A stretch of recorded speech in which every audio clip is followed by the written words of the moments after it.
Voilà les choses que nous devons faire ensemble. Une fois de plus, je vous interpelle, parce que voilà ce qui va se passer. Dans la prophétie de la traversée, l'Esprit a dit, ils vont attaquer parce que vous avez trouvé de nombreux trésors. La guerre qui est en train d'être livrée, ce n'est pas simplement une affaire d'un pays voisin. Non.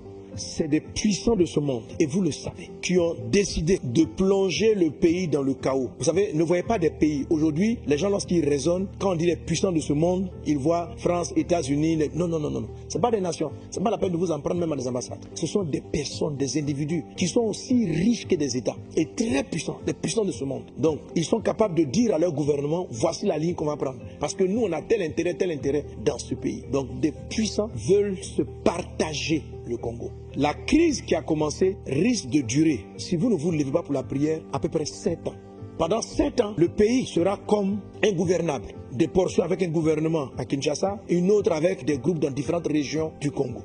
Des grands troubles plus graves que ceux qui sont en train de faire. J'avais dit dans la prophétie que les bras armés qui sont dans l'Est wings from the west avancent de plus en plus, move more and more, au point de menacer de très grandes villes to the extent of threatening huge et même cities d'attaquer la capitale. and even attacking the capital. Car déjà plusieurs agents For many agents sont déjà dans la ville, are already in the city. sont positionnés dans la ville. They're positioned in the city. il y a déjà des infiltrés. Les mouvements qu'il y a dans la rue en ce moment sont mobilisés par les infiltrés. Et l'objectif, c'est pas simplement d'enlever le pouvoir en place, mais c'est de plonger le pays dans le chaos et empêcher qu'il y ait un gouvernement constitué. Parce qu'ils sont conscients que tant qu'il y aura un gouvernement constitué, la population mettra la pression pour dire qu'on arrête de piller notre pays et que les habitants du pays puissent profiter au mieux de la richesse que Dieu leur a donnée. Donc l'objectif de ce plan qui est derrière n'est pas de remplacer un pouvoir. L'objectif est de créer une division multiple dans le pays. Donc pendant que je parle, il y a d'autres groupes armés, il y a M23, mais il y en a d'autres qui sont en train d'être équipés afin de sécuriser des zones. Si le M23 arrive, eux-mêmes ils vont se battre contre eux. Et ils vont être armés pour sécuriser, pour que ces gens qui se font des mineurs là puissent exploiter et ne pas avoir de choses. Donc la confusion va viser Kinshasa pour faire fermer tout ce qui est ministère des mines, en fait tout ce qui est ministère de contrôle. Homme de Dieu, ne laissez pas cela arriver. Le Seigneur a dit dans la parole, ce n'est pas la volonté de Dieu que ce chaos-là arrive. Ce n'est pas la volonté de Dieu. Ce n'est pas la volonté de Dieu. Mais si vous laissez faire, si vous n'intercédez pas, si vous ne priez pas, voilà ce que j'ai vu. Beaucoup d'entre vous, vous allez devoir quitter ce pays et aller en exil. Et le pays sera ingouverné pendant une période entre 6 et 7 ans. J'ai entendu 7 ans.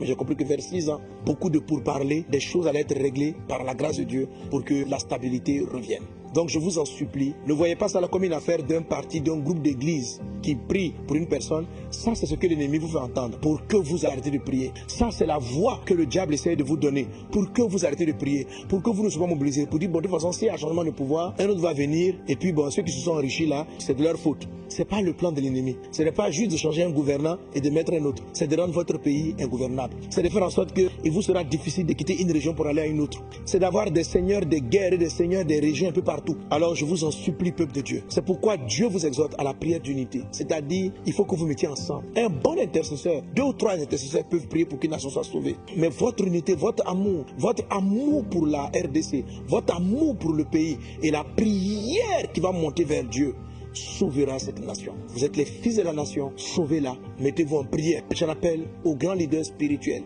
j'en appelle aux pasteurs qui mobilisent, j'en appelle. Appelez-vous, chers révérends, appelez-vous, chers prophètes, appelez-vous, chers docteurs, que des pères en prennent l'initiative, que des jeunes prennent l'initiative, mais parlez-vous, que l'orgueil, que les velléités personnelles soient mises de côté pour le pays, pour la nation, car nous sommes le sel de la terre. Vous êtes le sel du Congo, vous êtes la lumière du Congo. Dans la partie de la prophétie, l'Esprit disait ceci: aucun n'est indispensable à lui seul, n'est indispensable pour le pays à lui seul. Non, aucun.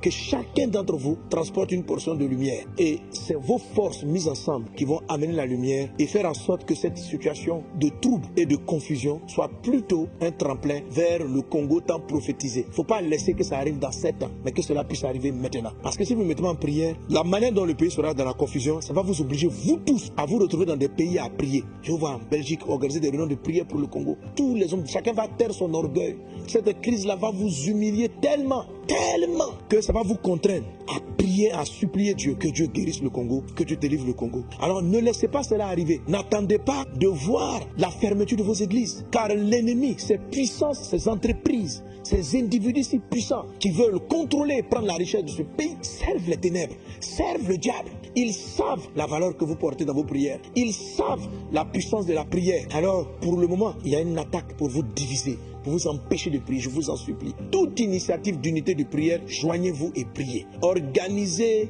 au stade des martyrs ou dans les plus grands endroits une nuit de prière. Des temps de prière et de prière. Arrachez dans le monde invisible tout ce que l'ennemi a sémé dans le Congo. Arracher et prier. La deuxième partie de cela, c'était l'attitude des leaders à l'humilité et la repentance. L'humilité, c'est de reconnaître qu'il y a des choses que Dieu attendait de nous qu'on n'a pas fait. Si vous vous êtes enrichi, si Dieu t'a mis pour mettre de l'ordre et que tu as favorisé du désordre, vous seul et Dieu le savez. Mais l'Esprit du Seigneur vous appelle. Vous qui avez une portion de pouvoir, si vous n'écoutez pas le message de Dieu, cette prophétie, c'est pas hier, je sais pas parce que les gens ont pris Goma, non, c'est la traversée. Plusieurs agents For many agents sont déjà dans la ville, are already in the city. sont positionnés dans la ville They're positioned in the city pour t'attaquer quand tu seras faible. to attack you when you're Mais si weak. tu t'humilies et tu te répands, But if you humble yourself and Dieu te repent, fortifiera. God will Dieu te strengthen you. gardera. God will keep Lui qui you. t'a dit depuis ton enfance, He who told you right from qu'il your te conduira à ce childhood that poste. He will lead you to this position and Attache-toi à post. ton Dieu. Hold on to your God. Attache-toi à Dieu. Hold on to Il te God. parlera. He will speak Et to il te you montrera lui-même and will show you par des Himself songes et des visions through dreams and visions. quels sont les insectes qui te rongent. What are the insects Et qui te rongent de devouring you l'intérieur. and devouring you from the Ainsi inside? dit ton Dieu. Et même encore d'autres prophéties qui datent des années précédentes. Priez, humiliez-vous. Que les chefs humilient. Rentre dans ta chambre. Parle avec ton Créateur. Laisse-le mettre le doigt. Il va toucher des péchés. Et là, je cite en vrac. Je n'accuse personne, mais je cite en vrac. Les enrichements personnels. La débauche sexuelle. La complaisance vis-à-vis de ce qui devait être condamné.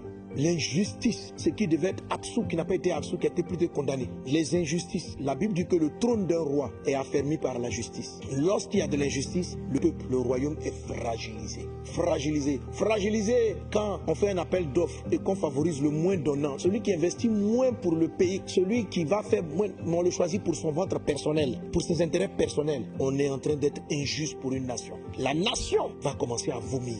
Parce que le temps du réveil, le temps où la RDC devient une bénédiction pour l'Afrique est arrivé. Donc, si vous êtes injuste, si vous acceptez des marchés, favoriser votre intérêt au lieu de favoriser l'intérêt du pays, vous allez être vomi. Vous allez être vomi. Il faut vous humilier, vous repentir, car il est le Dieu de toute miséricorde, il est le Dieu de toute grâce. Si vous profitez de vous prenez de vos voyages, vous laissez vos épouses pour sortir avec les filles en désordre, vous êtes en train d'amener l'abomination de l'iniquité dans une nation qu'on a dédiée à Dieu. Repentez-vous. Repentez-vous. Je parle à tous ceux qui ont pouvoir de direction. Repentez-vous des faux marchés signés. Repentez-vous de l'enrichissement personnel au détriment du bonheur du pays. Repentez-vous. Pourquoi Dieu veut que vous vous repentiez? Pour qu'il puisse vous garder dans le plan qu'il a pour le Congo. Si vous voulez vous corrompre, si vous voulez persévérer dans ces choses-là, la destinée de la nation est plus grande que vous. Aucun d'entre vous n'est le héros de Dieu. Le héros de Dieu, c'est la nation. C'est toi qui t'alignes au plan de Dieu. Dieu te prête et puis il t'accompagne. Mais toi, Dieu te choisit. Tu peux croire que tu es tellement le héros du film que quel que soit ce que tu fais, non, Dieu a un plan pour cette nation. Et quiconque s'oppose par sa vie, quand Dieu t'a appelé, il faut savoir que c'est une responsabilité vis-à-vis de Dieu. Il faut l'assumer. Il faut être droit, il faut être intègre. Ne pas être apprécié, mais avoir le soutien du ciel. Aujourd'hui, chère autorité du Congo, ce dont vous avez besoin, c'est le soutien du ciel. Car de l'intérieur, les termites ont fait un ravage. Vous n'avez même pas idée de l'ampleur du travail des termites dont la prophétie parlait. Au corps de Christ dans son ensemble, je nous appelle à l'intercession, à prier pour que toute vérité entre les serviteurs de Dieu tombe et que les gens puissent rapidement dans les jours-ci, ce soir, demain matin, ne tardez pas, ça va aller, ça va très vite. Même si tu m'entends, mais tu appelles ton camarade, tu dis le soir, rassemblement au stade, on prie tous, il faut le faire. Il ne faut pas tarder, il ne faut pas remettre à demain. Les mouvements dans la ville ne sont pas simples. Ils sont censés s'amplifier et obliger les gens du gouvernement à commencer à démissionner. Alors que c'est quand ils démissionnent que le chaos va prendre place. Parce qu'il n'y aura plus de roi. Donc même si vous n'aimez pas le roi, aimez toute autorité que Dieu établit parce qu'elle permet de mettre de l'ordre, un certain ordre en tout cas dans le pays. Et je peux apporter sur toute l'Afrique centrale. Cette confusion qui est là, je l'ai vue. Et si vous écoutez la dernière prophétie, j'ai dit prions pour le Congo-Brazza. Prions pour les pays d'Afrique centrale. Et je ne dis pas que les autres zones du continent sont épargnées, mais mon cœur est parti là. Il y a d'autres prophéties qu'on a données pour les zones. Les arbres tombés, les plantes poussées, il y a beaucoup d'autres choses que Dieu a dites. Mais au temps marqué, nous reviendrons sur ces sujets. Mais pour le moment, peuple de Dieu, vous tous qui êtes connectés, élevons la voix et prions pour une église forte du Congo qui se lève dans la prière comme un seul homme et qui prie pour sa nation. Prions pour les dirigeants et les gouvernants afin qu'un cœur repentant leur soit donné et l'humilité puisse les envahir afin de demander la grâce et la miséricorde de Dieu. Et prions pour la paix sur la RDC et sur toute l'Afrique centrale. Prions pour les dirigeants et les gouvernants afin qu'un cœur repentant leur soit donné et l'humilité puisse les envahir afin de demander la grâce et la miséricorde de Dieu.